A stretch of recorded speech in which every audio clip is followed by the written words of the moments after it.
Bună, dragii mei! Bine ați venit la previziunile pentru energia lunii octombrie. Acestea se aplică pentru toți cei care au ascendentul, soarele și luna în rac. Încep cu partea de tranzite astrologice, iar apoi vedem ce ne spun cărțile de oracol, cele de tarot, dar și talismanele. Și nu în ultimul rând, vă mulțumesc pentru vizionare, vă invit cu drag să vă abonați și să apreciați acest clip. Luna octombrie este o lună diferită, o lună altfel, o lună de inițiere care face trecerea dintre lumea veche și lumea nouă. Avem la dispoziție o perioadă de timp în care să ne adaptăm, să ne facem planuri și să începem să le implementăm. Mercur, planeta intelectului, și începe tranzitul prin Scorpion și vă activează casa a 5-a. Asta înseamnă bucuria vieții, pasiunea, creativitatea, modul în care iubiți, copiii, riscurile. Mercur înseamnă logică, iar Scorpionul detașare de toxicitate. Semne că aceasta este o lună foarte importantă pentru voi în care puteți să vă eliberați de tipare toxice în relațiile de iubire, să identificați ce vă supără, ce vă deranjează în relația cu ai voștri copii sau să îi ajutați pe aceștia. Scorpionul elimină tot ceea ce nu funcționează, vede ceea ce nu funcționează și poate îmbunătăți. Este o perioadă de transformare, este o perioadă în care dacă înțelegi ce nu îți place, poți descoperi mai ușor ceea ce îți place de fapt. Poate fi o perioadă foarte intensă, foarte pasională în relațiile de iubire, mai ales în acele relații care sunt într-un stadiu incipient. Poate fi și o perioadă în care stați de vorbă foarte profund cu ai voștri copii sau în care vă maturizați voi. Treceți de la un nivel normal, să spunem așa, de viață la unul mai profund, unde vă doriți ca lucrurile să aibă mai mult sens în viața voastră. Unii dintre voi s-ar putea să simțiți o oarecare tensiune interioară, tocmai pentru că v-ați împărțit foarte mult timp între casă și locul de muncă, fără să vă mai bucurați de viață. A venit momentul să vă puneți întrebarea ce iubesc să fac, ce mă bucură, pentru a vă recâștiga acea bucurie a vieții. Avem o lună plină care vă activează casa a 10-a în Berbec, exact ce spuneam, locul de muncă. Ceva acolo se încheie pentru că altceva poate începe. Sunteți într-o perioadă de finalizare, ori a unor lucruri care implică cariera, profesia, ori în ceea ce privește autoritatea sau autoritățile. Aici vorbim despre imaginea publică, despre renumele vostru. Poate unii dintre voi pur și simplu vă pensionați sau vă retrageți dintr-un anume loc. Poate alții dintre voi ajungeți într-o etapă în care vă doriți o reconversie profesională. Poate unora dintre voi vi se oferă acum prilejul să deveniți o autoritate și să fiți promovați la locul vostru de muncă, sau poate pentru alții dintre voi este acel moment în care voi deveniți o autoritate în viața voastră, în casa voastră. Vă implicați mai mult în tot ceea ce ține de casă, de copii sau de viață, de bucurie. Și veți fi susținuți în acest sens pentru că Venus intră în balanță și vă activează casa a 4-a, care fix despre asta vorbește. Casă, spațiu locativ, domiciliu, părinții, familia, trecutul, zona de imobiliare. Poate unii dintre voi vă doriți să lucrați de acasă începând din această lună. Iar pentru alții dintre voi este o perioadă în care să echilibrați viața personală cu cea de la locul de muncă. Să vă bucurați mai mult de ceea ce aveți pentru că vreți să faceți mai multe lucruri, dar nu vedeți și lucrurile bune pe care deja le aveți. Unii dintre voi este fix prilejul oportun să vă bucurați de ceea ce aveți, să deschideți ochii mari și să vă dați seama că aveți foarte multe lucruri care sunt bune în viața voastră. Venus în balanță vă poate aduce o schimbare de domiciliu, să vă mutați cu cineva, să vă schimbați numele de familie, spre exemplu, poate fi o relație de căsătorie pentru alții dintre voi, pentru că, uite, trecem la următorul nivel, suntem mai maturi, mai profunzi, avem același sens, ne dorim aceleași lucruri. Pluto își reia mersul direct în această lună în Vărsător, vă activează casa a 8-a, resursele împărțite cu ceilalți, taxele, impozitele, datoriile, asigurările de tot felul, intimitatea, fricile. Vărsătorul este arhetipul umanității, al egalității și al fraternității, iar Pluto transformă niște lucruri. Pentru voi, în mod deosebit așa, este o perioadă în care vă dați seama poate că ați fost prinși într-o rutină, că lucrurile au devenit platonice și că nu mai găsiți bucurie și vreți să faceți mai multe lucruri. Este foarte bine, pentru că revine pofta de viață, revine focul, revine pasiunea. Poate în intimitatea voastră ați ajuns ca frații sau poate fi vorba despre faptul că vă doriți mai mult, aveți o discuție profundă cu partenerul de viață dacă sunteți căsătoriți sau într-o relație stabilă și vă faceți niște planuri de viitor diferite. Lucrați împreună la resuscitarea relației, lucrați împreună la dorințele voastre, vă bucurați mai mult, planificați niște călătorii. Vă dați seama că viața e frumoasă și merită trăită. De asemenea, s-ar putea ca reluarea mersului direct a lui Pluton aici în casa 8-a să mai aibă legătură și cu ceva acte oficiale, mai ales dacă sunteți antreprenori, trebuie evaluat ceva, trebuie rearanjat la nivel de afacere, la nivel contractual, poate la locul de muncă, se resemnează contractul de muncă, vă găsiți un nou loc de muncă sau pur și simplu se fac niște ajustări. Apoi avem o lună nouă în balanță, tot pe zona casei a 4-a, unde clar lucrurile se pot îmbunătăți. S-ar putea, exact cum am spus, unii dintre voi să vă mutați. Poate în străinătate, poate din oraș, poate din casa în care locuiți, sau să vreți să aduceți îmbunătățiri. Să vă faceți biroul acasă, să lucrați mai mult online, pentru că Pluton în casa 8-a în Vărsător vă permite și venituri pasive. Poate vreți să investiți în imobiliare, în bursă, în tot felul de lucruri. Atenție că începând cu această lună izbucnește un fel de criză. Pentru fiecare va fi diferită, să spunem așa. Luna aceasta nouă din balanță vă aduce oportunitatea să vă mutați cu cineva, să redefiniți conceptul de familie, să fiți bine alături de familia voastră. Apoi Neptun, care este în retrogradare, intră în Pești, vă mai atinge odată casa a 9-a, aici unde avem credința, unde avem aspirațiile înalte, unde avem mintea elevată, studiile aprofundate, studiile nișate, tot ceea ce implică aspectele legale ale vieții noastre sau planul internațional. Peștii sunt un arhetip care se amestecă, dar sunt și un arhetip foarte spiritual și Neptun este guvernatorul lor. Neptun este responsabil pe de o parte de credință, spiritualitate, pe de altă parte de iluzie și decepție.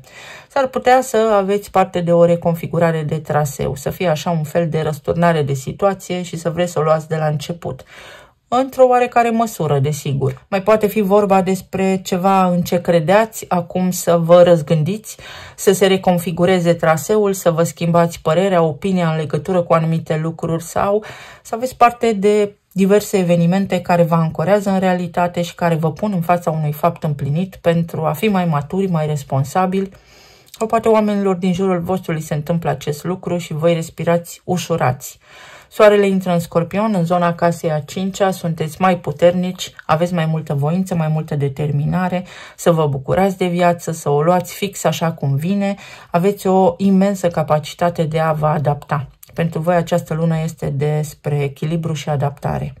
Și nu în ultimul rând, Mercur își începe tranzitul prin Săgetător, semn în care va și retrograda, undeva prin luna noiembrie, activează casa a 6-a, care ne aduce informații despre locul de muncă rutină, despre colegii de la locul de muncă, despre obiceiurile zilnice, despre sănătate și despre animalele de companie sau mentorii, oamenii care ne pot ajuta cu sfaturi. Planeta intelectului aici va dori o logică, va dori să vă aducă sens în viață.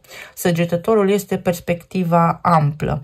În loc să vă gândiți la foarte multe lucruri deodată care vă stresează, indicat, conform energiei pentru voi în această lună, este să o luați din aproape în aproape, să rezolvați pas cu pas sau rând pe rând ceea ce nu funcționează, dar așa cum am spus, din aproape în aproape, pentru a putea construi un tablou mai amplu. Atenție de asemenea și la dureri de cap, la migrene, la drumuri. Unii dintre voi s-ar putea să fiți foarte ocupați în această perioadă, să aveți niște deplasări pe distanțe mai lungi în alte țări sau să fiți foarte ocupați în rutina voastră zilnică, să aveți foarte multe treburi oficiale de care trebuie să vă ocupați. Să vedem mai departe ce ne spune energia.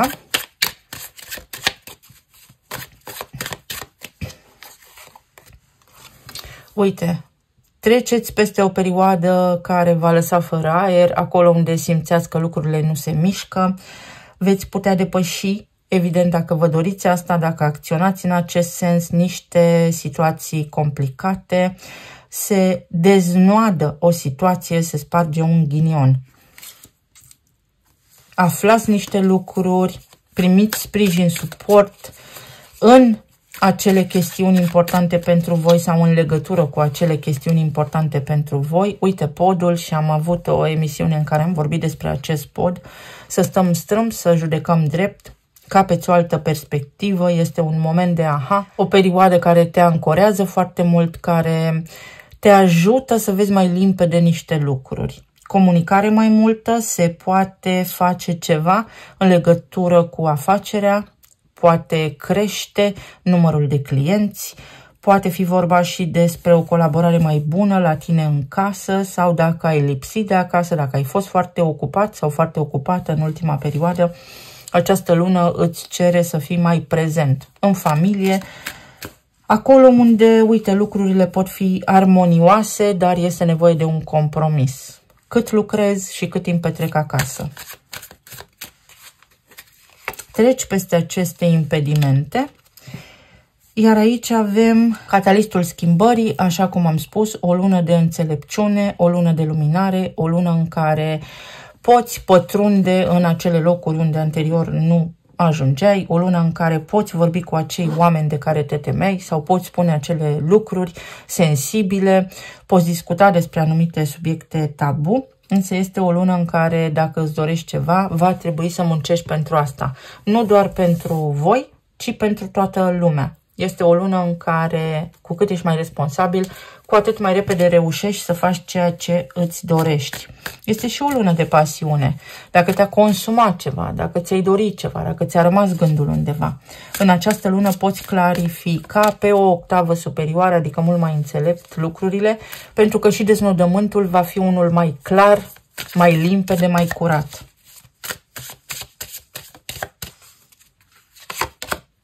Lumea, o încheiere de capitol, pajul de spade, asul de cupe, roata destinului. Pentru unii dintre voi este fix un început, exact așa, ad literam. Posibilitatea să completezi ceva, să închei ceva, proiecte la care lucrezi, un loc de muncă, să îți cauți altul, să rezolvi niște lucruri complicate în familie sau alături de omul pe care îl iubești, de persoana ta de interes. Se poate rezolva o situație complexă, complicată, care a fost foarte încurcată, foarte neclară, acolo unde au existat provocări, confuzie, să spunem așa. Este și o perioadă optimă pentru voi să vă ocupați de ai voștri copii sau să lucrați la niște informații, la niște date, să vă înscrieți la niște studii, să vă luați niște certificări, să accesați niște fonduri, pot fi ele europene sau pot fi niște fonduri pentru a vă dezvolta mai mult afacerea sau poate fi vorba despre un credit pe care acum îl puteți accesa sau despre o plată pe care acum o puteți eșalona. Este și o perioadă foarte bună pentru aceia dintre voi care sunteți singuri, în sfârșit să întâlniți pe cineva. Desigur, pentru asta trebuie să renunțați la modul actual de a gândi, să vă schimbați puțin perspectiva, pur și simplu să vă purtați precum un copil neprogramat care permite vieții să îi facă cadouri. La nivel de sănătate, așa cum am spus, atenție la picioare, la glezne, la sistemul nervos, atenție la bazin, la șolduri, la tot ceea ce implică zona abdomenului, pentru că se pot preveni simptomele, durerile, efectele cauzelor emoționale. Lumea îți aduce o împlinire, ești în fața unui început care te satisface la nivel personal fantastic. Se pot regla, se pot corecta niște acțiuni în instanță sau ceva ce implică partea financiară mai ușor. Avem aici un pește. Omul potrivit la locul potrivit, dar trebuie să vezi sau să știi ce vrei. Este o lună pentru claritate și nimic mai mult. Să știi ce-ți dorești. Judecata. Mult discernământ. Pentru unii dintre voi este mai multă activitate la nivel social, să ieși din casă, să te miști, să faci niște lucruri, să ieși din izolare. Mai ales dacă lucrai de acasă, poate de acum înainte ieși, mergi la niște conferințe, convenții, te înscrii la niște seminarii, webinarii, după caz. Este o perioadă în care te poți conecta cu oamenii, este o perioadă în care îți poți actualiza nivelul de cunoștințe pe care îl ai, să cercetezi, să vezi. Dacă vrei mai mult, poți obține. Este și o perioadă în care să te împaci cu un gând, cu trecutul sau cu o persoană. 10 de spade. Pentru unii dintre voi sau pentru marea voastră majoritate pe energia arhetipului rac, această lună spune că aveți nevoie de odihnă sau că se termină o perioadă de stagnare, că încep lucrurile să se miște în direcția bună pentru voi. De asemenea, atenție la epuizare, pentru că voi aveți tranzite pe casa a 10-a și casa a 4-a, mai mult la locul de muncă ați fost până acum, de acum înainte atenție și asupra familiei. Ceva important se întâmplă pentru voi în această lună, poate fi, uite, după o lungă relație, în sfârșit ne-am hotărât să ne căsătorim sau să trecem la următorul nivel sau după o lungă perioadă de tăcere, în sfârșit ne spunem reciproc ceea ce avem pe suflet. Este și o chestiune legată de autorități sau este nevoie să vă implicați în această lună mai mult în planurile, proiectele, ideile pe care le aveți, să prindeți curaj, putere, să inițiați o acțiune care vă ajută să vă clădiți un viitor mai bun sau poate fi vorba despre o autoritate, se reglează ceva, fie în zona autorităților sau în ceva ce implică guvernul, fie voi vă maturizați, acum sunteți prezenți în viața voastră pentru copiii voștri, mai ales dacă aceștia sunt minori. Și steaua, o nouă direcție extraordinar de bună și din nou lumea, mai iau o carte ca să acopăr aici. Lasă în urmă regretele. Lași în urmă niște regrete, mergi mai departe către o viață mai bună, sigur că trebuie un efort deosebit pentru asta. O direcție pe care ai mers poate n-a fost bună, a venit timpul să accepti, oricât de greu ți-ar fi, oricât de rău te-ai simți, pentru unii dintre voi s-ar putea să însemne chiar divorț sau încetarea unor contracte, fie de căsătorie, fie de loc de muncă. Oricât de rău ți-ar părea, mergi înainte pentru că ai soarta ta, ai linia ta de destin, ai drumul tău în această viață. Nu ezita, nu amâna, nu pierde timpul. Și pentru acest 5 de spade este un 4 de bâte. Ceva ce ți-a fost comod. Să ieși din zona ta de confort. Să ieși din acea comoditate cu care poate te-ai obișnuit pentru a putea face un pas înainte. Te așteaptă o perioadă în care te bucuri, celebrezi o nouă posibilitate de iubire, o nouă posibilitate de împăcare, o nouă posibilitate de reluare a unor lucruri care te ajută să crești, care îți aduc mai mulți bani, care te ajută să evoluezi financiar. Este o perioadă de creștere, dar vine în urma unui punct de echilibru pe care trebuie să-l atingi și în urma unui compromis. Este o perioadă în care trebuie să judeci foarte limpede niște lucruri, să fii foarte rațional. Concentrare și avem săgetătorul. Foarte multe dintre lucrurile despre care am vorbit aici vor deveni mai clare și se vor contura când te vei simți încrezător în propriile puteri, de altfel când nu îți va mai fi frică de ceva anume sau de cineva anume, dar și în momentul în care Mercur își începe tranzitul prin săgetător spre sfârșitul lunii, pentru că totul este în mâna ta. Te poți mișca, poți face niște lucruri. Și dualitate, o lună în care să te hotărăști către ce vrei să te îndrepți. De asemenea, atenție, dacă ai mici simptome pe care nu le iei în calcul, aceasta este o lună optimă, favorabilă pentru a te ocupa de sănătatea ta, pentru a face prevenție pe zona de sănătate. Nu te îndoi de tine pentru că lucrurile se pot regenera, se pot repara foarte ușor. Să vedem ce ne spun și talismanele.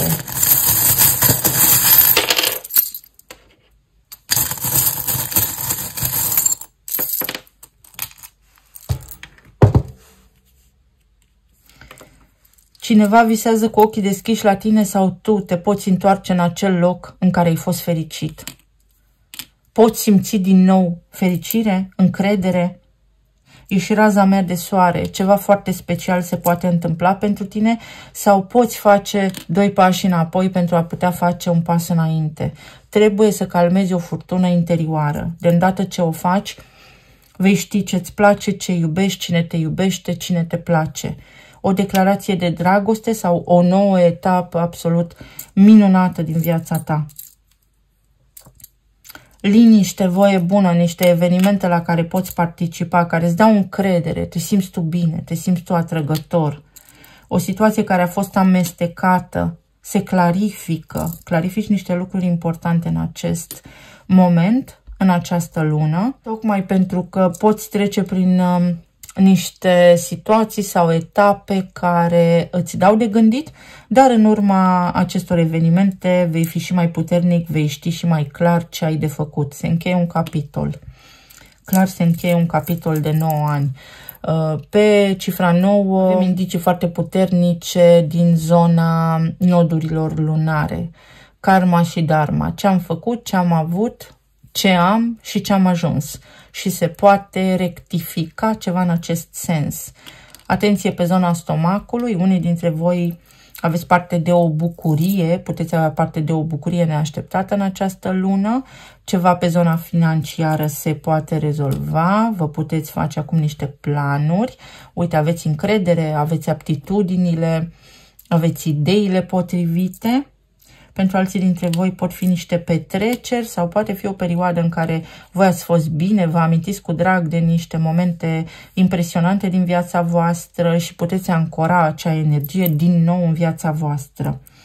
Atenție că vă autosabotați unii dintre voi sau este momentul fie să faceți la nivel de sănătate o deparazitare internă pentru stomac, pentru a vă simți mai bine, fie să scăpați de niște obiceiuri nesănătoase, de ceva toxic, fie este vorba despre a nu persista, a nu rezista într-o situație care vă îmbolnăvește, vă stresează. Uite, unii dintre voi puteți avea parte de o lună extraordinar de bună în care simțiți că ceva se schimbă. Poate fi iubirea vieții voastre pentru unii dintre voi. Neptun intră în Pești pentru ultima dată pentru mulți ani, retrograd fiind, ceva ce are legătură cu o conexiune spirituală foarte puternică. Ori menirea voastră, ori un om anume, se poate clarifica o situație complexă și puteți ieși din această poveste încântați la maximum. Inițialele sunt D, X, S, U și V. O mașină, vă puteți schimba mașina sau puteți conduce, dacă ați avut o funcție de conducere, dacă aveți o firmă, sunteți antreprenori. Lucrurile se pot remedia. Pentru alții dintre voi trebuie doar să faceți un pas, doar să vă trasați intenția, să vă deschideți la oportunități, să aveți curaj. Unora dintre voi vă trebuie curajul să faceți ceea ce iubiți, ceea ce vă place. Un vis care poate deveni realitate. Pentru alții dintre voi este o lună pentru explicații, pentru a vă explica vouă ceva sau pentru a remedia ceva, pentru a explica niște lucruri, pentru a corela niște lucruri, pentru a face lumină într-un caz anume. Atenție la sănătate. Nu este nimic complicat aici, însă atenție la sănătate. Iar pentru alții dintre voi poate fi un eveniment extraordinar de bun care vă surprinde, nu vă așteptați la așa ceva, depinde de energia voastră, dacă ancorați acel eveniment sau nu pe parcursul acestei luni, dar poate fi marea schimbare. Marea schimbare pe care o așteptați. Tu ești raza mea de soare, sunshine. Este soarele pentru voi. Vă mulțumesc foarte mult. Vă doresc să aveți o lună minunată, să fiți bine, sănătoși și iubiți oriunde v-ați afla în această lume. Pa, pa!